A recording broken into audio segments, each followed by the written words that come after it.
السلام علیکم ورحمۃ اللہ وبرکاتہ۔ الحمد للہ رب العالمین والصلاة والسلام علی نبینا محمد وعلی آلہ واصحابہ اجمعین۔ محترم سامعین کرام، میرا موضوع ہے اسلامی شادی پارٹ نمبر 11۔ آج ہم بات کریں گے عمر فاروق رضی اللہ تعالی عنہ کی شادی کے بارے میں۔ عمر فاروق رضی اللہ تعالیٰ عنہ کو تمام مسلمان جانتے ہیں، یہ بہت بڑے صحابی تھے۔ ابوبکر صدیق رضی اللہ تعالیٰ عنہ کے بعد انہی کا مقام و مرتبہ ہے، یہ خلفائے راشدین میں سے بھی تھے، اور الحمدللہ ان کے زمانے میں، ان کے دور خلافت میں کئی ملک فتح ہوئے تھے اللہ کی توفیق سے، اللہ کی مدد سے۔ کئی ملک، کئی کنٹری، بہت بڑی بات ہے یہ۔ تو عمر فاروق رضی اللہ تعالیٰ عنہ کے زمانے میں، ان کے دور خلافت میں مسلمان کا قبضہ کئی ملکوں پر ہو گیا تھا، کئی کنٹریز پر، مثلا یہ لیبیا، عراق، سیریا اور بھی کئی ممالک فتح ہو گئے، لوگ وہاں کے مسلمان ہو گئے، اسلام کو قبول کر لیا۔ ماشاءاللہ کتنا اونچا مقام و مرتبہ ہے۔ اب اتنے بڑے انسان شادی کس طرح کر رہے ہیں، کتنے سمپل سے، وہ دیکھیں، یہ میں بتانا چاہ رہا ہوں۔ کیونکہ آج بہت سے لوگ اس وجہ سے بھی بہت سارا رسم و رواج کرتے ہیں، کیونکہ بہت اونچے مقام و مرتبے پر ہے، اچھا پوسٹ ہے، اچھی جاب ہے، اچھا پیسہ ہے، بڑا سا گھر ہے، سیلری اچھی آ رہی ہے، تو ان کے دل اور دماغ میں کیڑا چلتا ہے، تکبر کا، کبر کا، گھمنڈ کا، دکھاوے کا، شہرت کا، رسم و رواج کا، جو من میں آئے سب ساری چیز کریں گے۔ اس کو دل میں آتا نہیں کہ یہ حرام ہے، یہ غلط ہے، رب کی نافرمانی نہیں۔ کیوں؟ جیب میں پیسہ ہے، اپنے آپ کو وہ اونچا سمجھ رہا ہے۔ جتنا بھی اونچے ہو آپ، عمر فاروق رضی اللہ تعالیٰ عنہ کی جوتی کے برابر بھی آپ کی حیثیت نہیں ہے، اور ہماری حیثیت نہیں ہے۔ عمر فاروق رضی اللہ تعالیٰ عنہ کی جوتی کے برابر بھی ہم لوگ نہیں ہیں۔ اتنے بڑے انسان ہو کر کے، اتنے بڑی حیثیت کے مالک ہو کر کے شادی کس طرح کر رہے؟ دیکھیے، ان کی شادی ایک ہوئی تھی عاتقہ بنت زید رضی اللہ تعالیٰ عنہ کے ساتھ۔ یہ عاتقہ بنت زید رضی اللہ عنہ سعید بن زید رضی اللہ عنہ کی بہن تھی، اور یہ سعید بن زید عشرہ مبشرہ بالجنہ میں سے ہیں، جن کو جنت کی بشارت دنیا میں ہی دے دی گئی تھی، ان کی بہن ہے یہ۔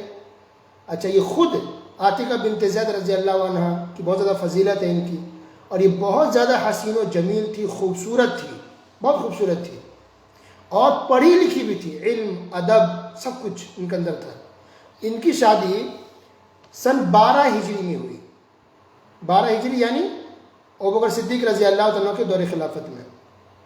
ان کو بہت شوق تھا مسجد نبوی جانے کا، یہ جاتی مسجد نبوی کثرت کے ساتھ، بلکہ یہاں تک کتابوں میں لکھا ہوا ہے کہ یہ عشاء اور فجر کی نماز، یعنی عمر فاروق رضی اللہ عنہ کی بیوی عاتقہ بنت زید مسجد نبوی میں جا کر نماز پڑھتی، اور خاص کر کے عشاء اور فجر کی نماز تو مسجد نبوی میں جا کر کے باجماعت پڑھتی تھی، پوری پابندی کے ساتھ، ڈیلی، روزانہ، ایوری ڈے، عشاء اور فجر مسجد نبوی میں جا کر کے باجماعت پڑھتی تھی۔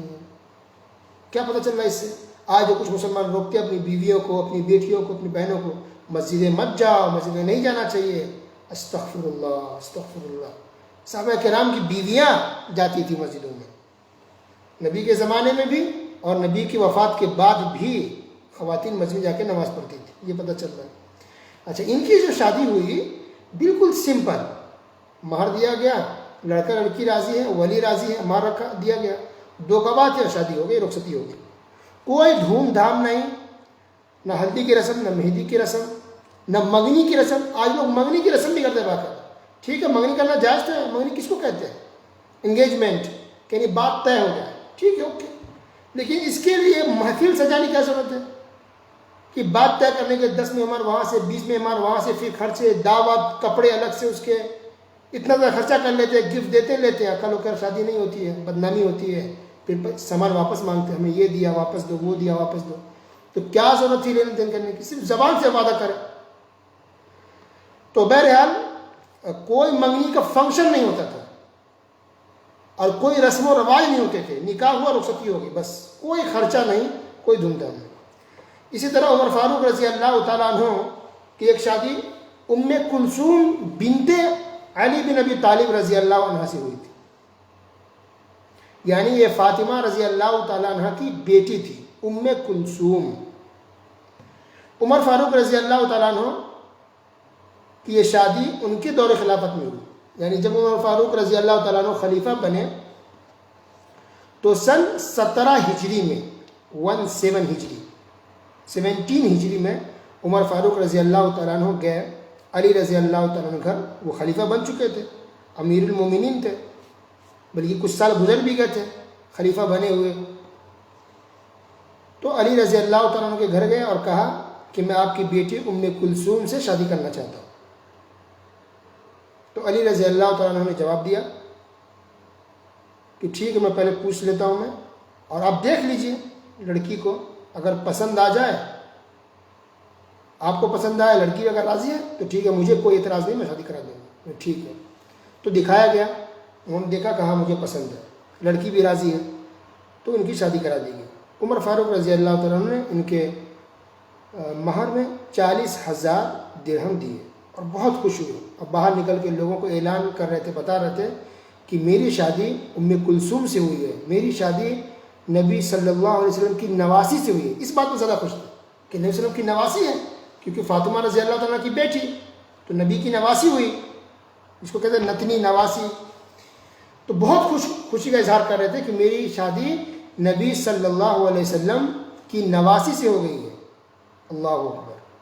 شادی کیسی ہوئی؟ بالکل سمپل، نکاح پڑھا دیا گیا، رخصتی ہو گئی، بچی گھر چلی گئی سسرال، بس ختم، کوئی فنکشن یہاں نہیں ہوا۔ خلیفہ ہے، دیکھیے خلیفہ ہے، امیر المومنین ہے، کئی ملک فتح کر چکے ہیں ماشاءاللہ، دبدبہ ہے پوری دنیا میں، سپر پاور کی حیثیت سے ماشاءاللہ عمر فاروق رضی اللہ عنہ، پوری دنیا میں سپر پاور یہی تھے، سب سے زیادہ الحمدللہ اللہ نے طاقت انہیں کو دیا تھا۔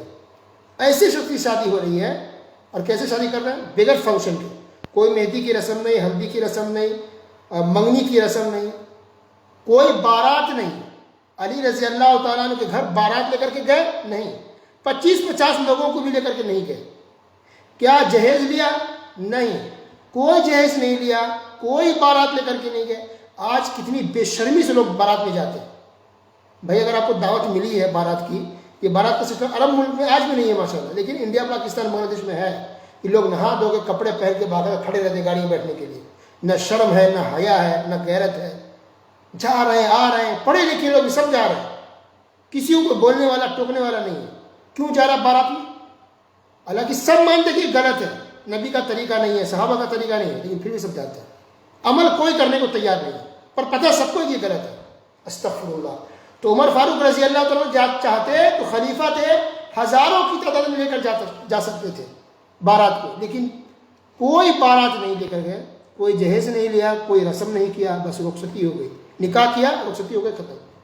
اب یہ بچی چھوٹی تھی، عمر فاروق رضی اللہ عنہ کی ایج زیادہ تھی، یعنی 50 سال سے زیادہ تھے، 50 ایئرس زیادہ سے بھی زیادہ تھی، اور یہ بچی تھی ام کلثوم رضی اللہ تعالیٰ عنہ، ان کی ایج تقریباً 11 سال کی رہی ہوگی، تقریباً 11 سال، لیکن بلوغت کو پہنچ جاتے تھے۔ آج بھی عرب کی لڑکیاں جلدی بالغ ہو جاتی ہیں، تو 11 سال، کتنا ایج میں فرق ہے، کہاں 50 سال سے کہیں 11 سال۔ لڑکی بھی تیار ہے، لڑکا راضی ہے، ولی راضی ہے، تو الحمدللہ۔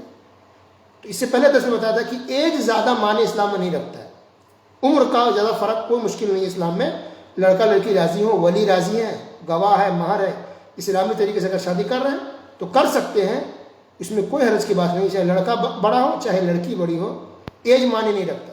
آج لوگ کیا کرتے ہیں کہ سب سے زیادہ لوگ توجہ اس ایج پر دیتے ہیں، لڑکا کتنی عمر کا ہے، لڑکی کی ایج کتنی ہو گئی ہے، یہی دیکھتے رہتے ہیں۔ اگرچہ وہ نمازی ہو نہ ہو، بددین ہے، بہت سے لوگ اپنی بیٹیوں کی شادی شرک کرنے والے سے کر دیتے ہیں، وہ درگاہوں پہ جاتا ہے، مزاروں پہ جاتا ہے، شرک کر رہا ہے، لیکن اچھا کما رہا ہے نا، ایج کم ہے، ٹھیک ہے، کر دیتے ہیں۔ استغفر اللہ، انا للہ و انا الیہ راجعون۔ تو جس کا دھیان دینا چاہیے اس کا نہیں دیتے، جس کا نہیں دینا چاہیے اس کا دیتے ہیں۔ اگر لڑکا دیندار ہی نہیں ہے تو کیا فائدہ ایسی کمائی سے، ایسے ایج سے، 20 سال کے لڑکے سے کر دے، اگر وہ بددین ہے تو کیا فائدہ؟ تو صحابہ کرام یہ دیکھتے تھے کہ انسان دیندار ہو، اخلاق اچھا ہو، دین پر چلنے والا ہو، ایج کتنا بھی ہو کیا فرق پڑتا ہے، اصل دینداری ہونی چاہیے۔ تو یہ دیکھیے عمر فاروق رضی اللہ تعالیٰ عنہ نے بھی شادی بالکل سمپل کی، نارمل کی، نکاح پڑھایا، رخصتی کر کے لے گئے، کوئی تام جھام نہیں، کوئی رسم و رواج نہیں، کوئی مشکل نہیں، کوئی پریشانی، آرام سے صحابہ کرام کے زمانے میں شادی ہو جاتی تھی، ٹھیک ہے۔ تو آج کے لیے اتنا ہی، باقی باتیں انشاءاللہ اگلے درسوں میں سنیں گے. وصلی اللہ علی نبینا محمد وعلی آلہ وصحبہ اجمعین، والسلام علیکم ورحمۃ اللہ وبرکاتہ.